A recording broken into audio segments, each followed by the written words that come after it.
Assalamu alaikum, this is Shah Alam. First of all, I would like to thank who are especially watching my videos and like, share, comments.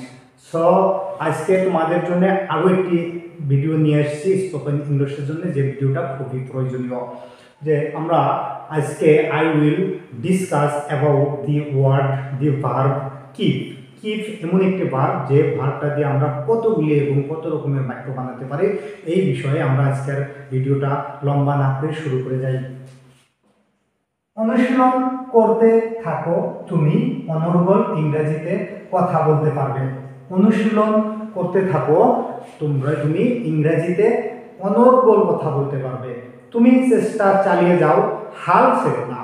তুমি চেষ্টা করতে থাকো, তুমি চেষ্টা করতে থাকো, একদিন তুমি সফল হবে। অনুশীলন করতে থাকো তার মানে কোনো কিছু কাজ তুমি করতে থাকো। আমরা কিপের ব্যবহার করব। Keep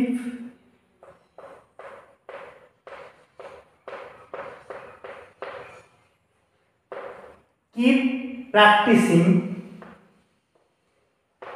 you will be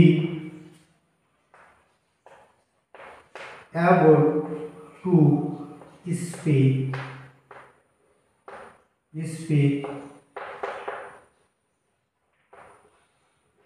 English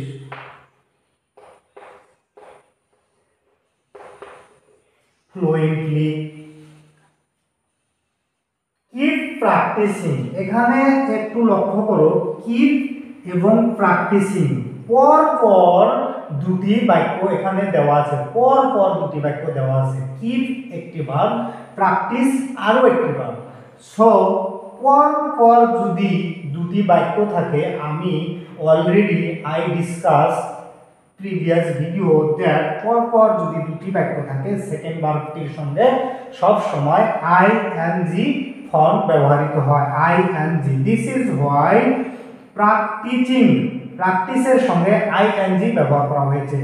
you will be able to speak English fluently, তুমি চেষ্টা করতে থাকো, তুমি একদিন ইংরেজিতে অনর্গল কথা বলতে পারবে। চেষ্টা করতে থাকো, তোমার জীবনে সফলতা আসবেই আসবে। চেষ্টা করতে থাকো।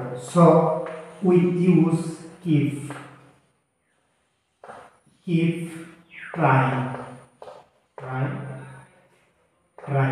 চেষ্টা করার ইংলিশ হচ্ছে ট্রাই, অ্যাটেম্প্ট, কিন্তু এখানে আমরা ট্রাইয়ের সঙ্গে আইএনজি ব্যবহার করা হয়েছে। কেন? প্রথমে আমরা কিপ একটি ভার্ব আছে। সো কিপ ট্রাইং,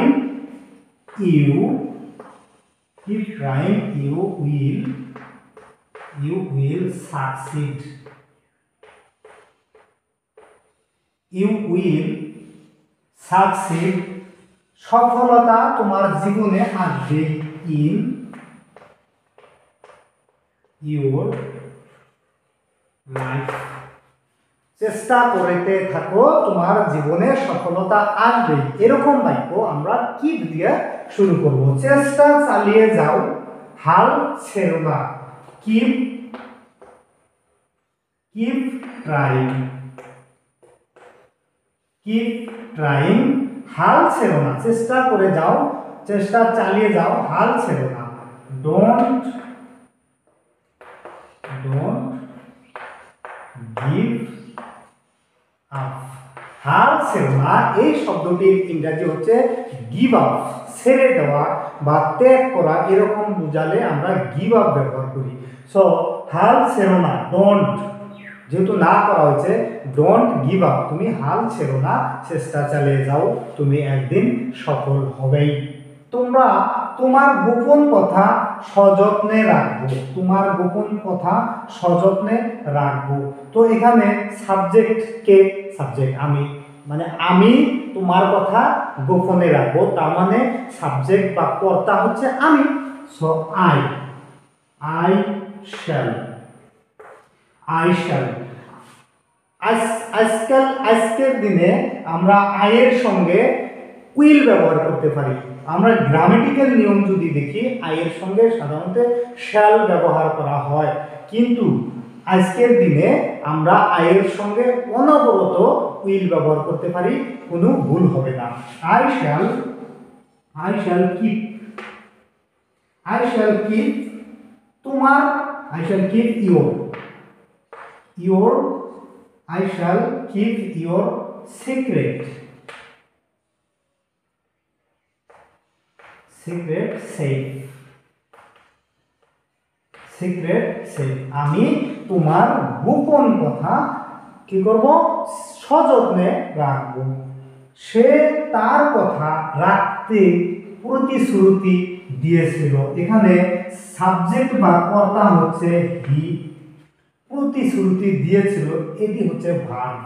কি হি প্রমিসড,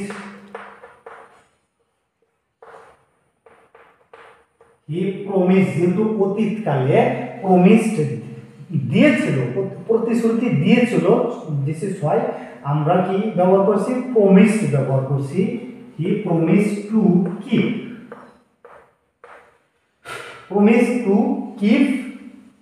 হিজ ওয়ার্ড,